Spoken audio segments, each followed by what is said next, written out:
We begin our adventure below deck on a ship sailing to the port of Paylor, a town on the enigmatic Hithkrang Isle.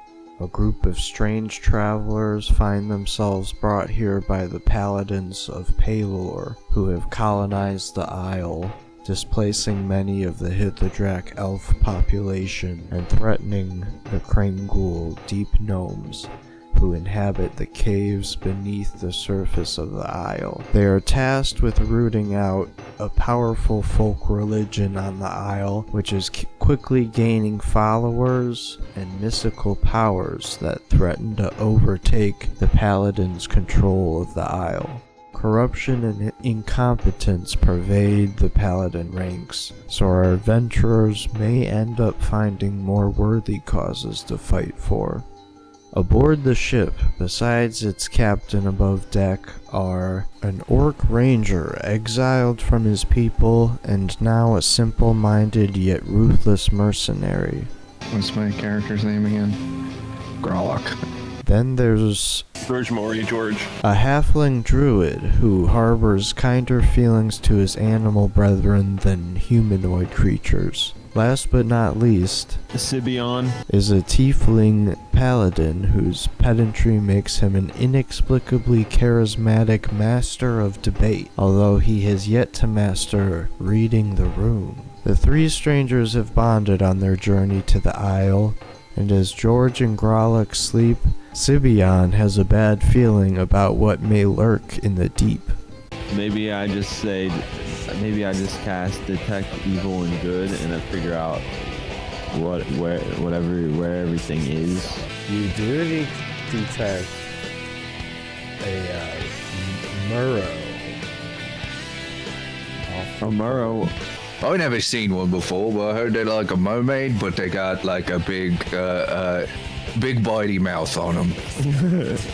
A fierce battle ensues, with a number of big hits and a far greater number of big misses. Sibion throws the captain's barrel of salted fish rations at the Murrow, accidentally feeding it a nice lunch rather than hurting it.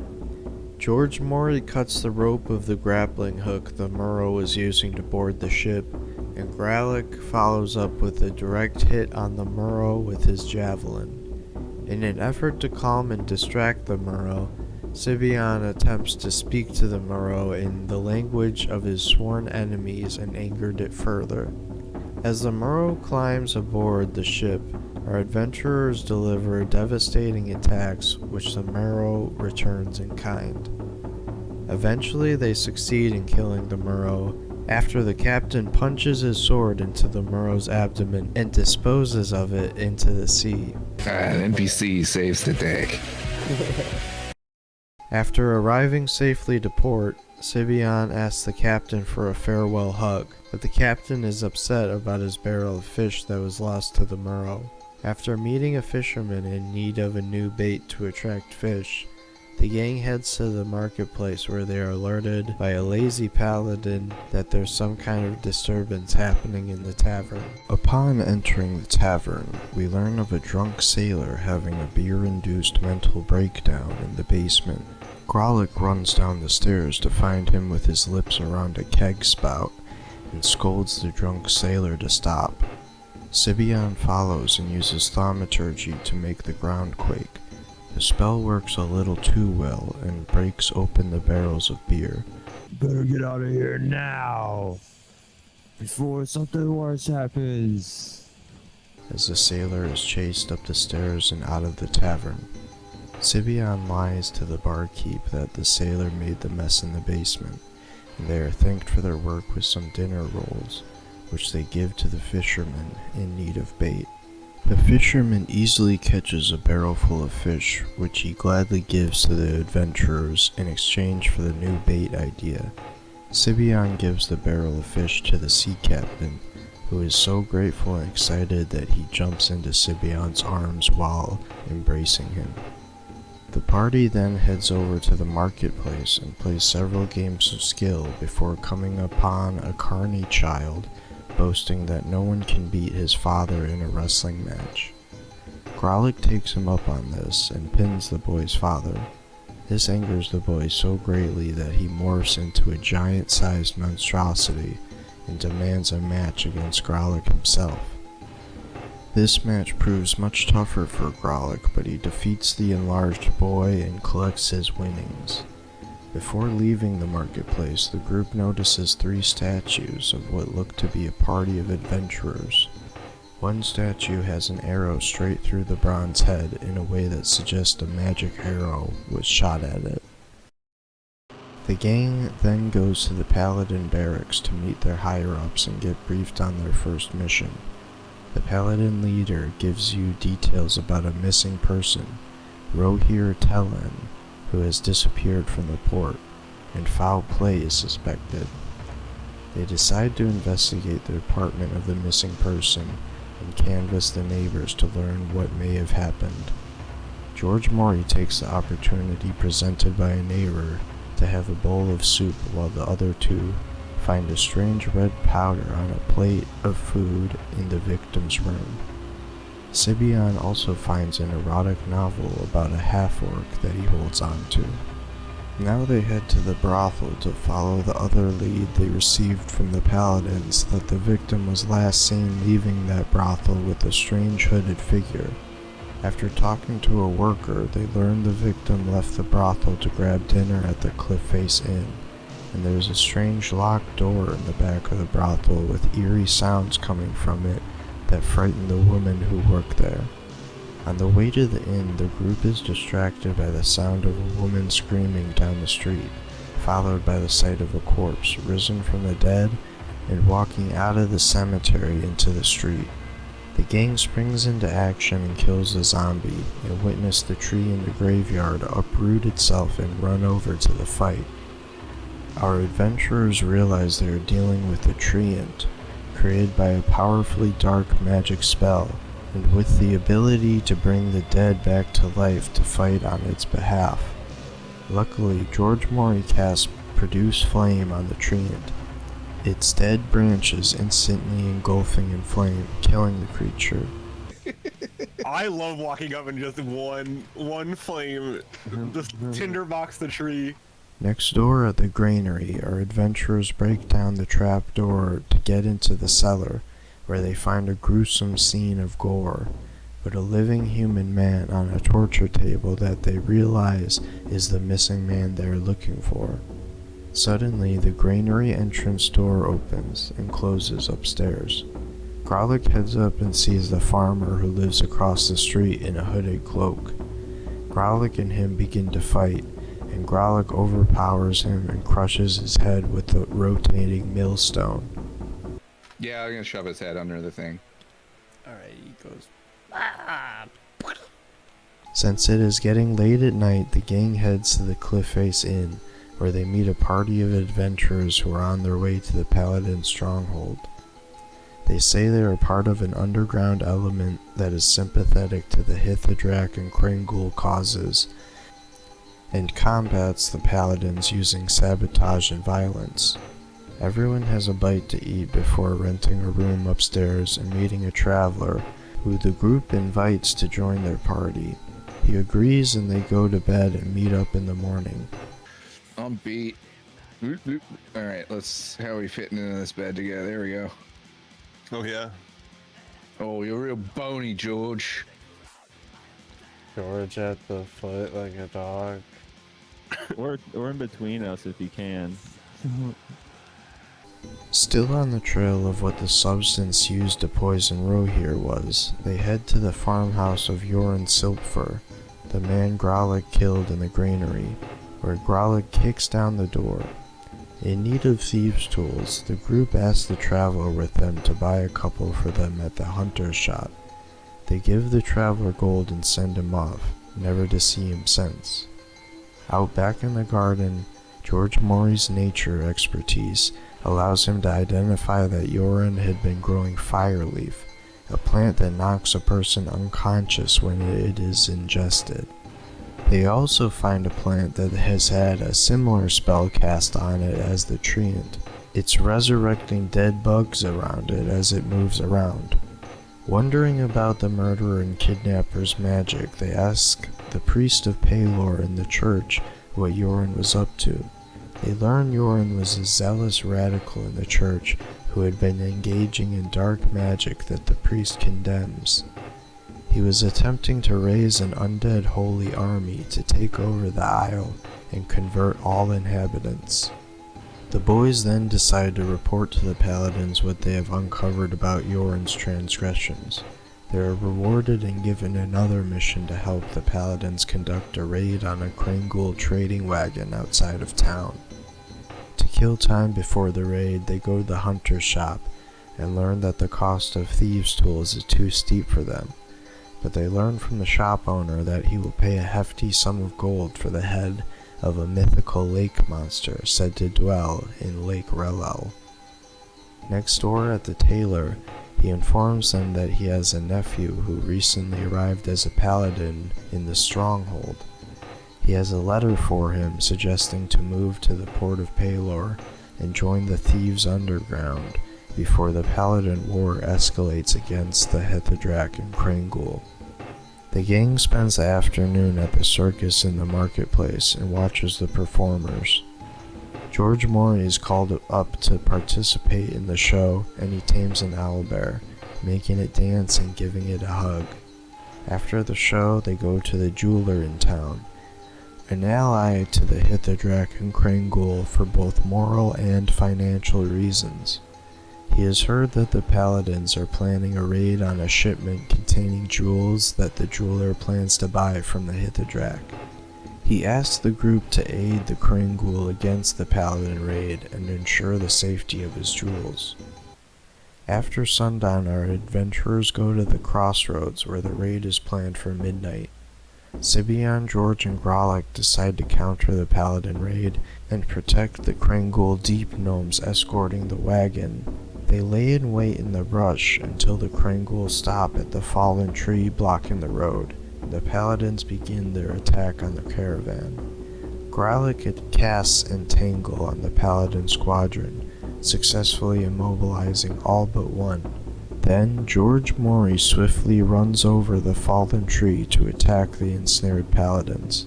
3 of the Krangul traders are killed by the paladins as our heroes pick them off one by one. Grolic delivers the final blow with his war axe into the skull of the paladin soldier, and the group convenes with the surviving Krangul sorcerer, who gives the jewels to them for delivery to the jeweler. On the way back to the port from the crossroads, the party comes up to a bridge. Out creeps a troll who demands a toll of 10 gold or an answer to his riddle to cross the bridge. Without even hearing the riddle, our already injured heroes pick a fight with the troll. George Morey takes on the form of an owlbear as the others surround the troll to strike. The troll is killed, and the group of adventurers continue to the port for a night's rest.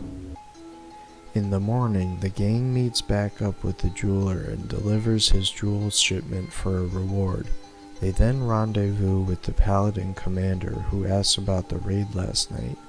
Sibian deceives the commander that the group happened upon a scene of slaughtered paladins, and the raid had gone awry before the adventurers got there. The commander tasks the party with investigating and finding the culprits of the attack. The team then decides to skip town under the guise of finding the perpetrator. The gang travels to the nearest town, Golth, a small fishing and hunting village on the meeting of 3 rivers. On the road into town, they come across ruins in the woods. As they investigate the dark ruins, strange tiny creatures with sharp teeth both in their mouths and on the exterior of their arms appear from out of the dark corners of the ruins and begin attacking George, Sibian, and Grolic. The swarm of creatures takes a toll on the adventurers, but they defeat the creatures. In the end, Grolic finds a rod of security which transports a player and other creatures to a heavenly plane of safety. That rod of security is so fucking crazy. The more I read it, you can teleport 199 other creatures. It's very rare. It would be. Don't tell Steve. It would be a very expensive item if I sold it. The crew seeks refuge at the Spirit Hold Inn on the riverfront, and in the morning they see the same elf that was there the night before still sitting on his stool at the bar. They inquire about what's up with this guy, and he tells them that he is hard at work devising a system that can manipulate reality around oneself. He needs 2 barrels of booze to finish his theories. The party humors the drunk, but largely writes his ideas off as fantasy. As the party heads to the healer in Golth, they witness a ceremonial fight among the Hithadrak. 6 elves line up opposite each other and begin attacking the other group with wooden clubs until one team remains standing. The party learns this happened due to a conflict between hunting groups, where an animal's meat was stolen. We then meet the healer of Golth, who tasks the group with escorting the High Elf of Hithadria all the way to the High Elf's temple atop a mountain. The gang then meets the chieftain of Golth, who asks our heroes to finish clearing the ruins outside the village, as well as a mountain dungeon at the end of the river. The chieftain says that the things that occupy these areas are the first of Pelor's creations on the Isle. Once living in that holy light, they are now in a fallen state of darkness, hiding from Pelor's light. The party decides to venture back to the ruins and get started clearing it out of the patrons who reside there.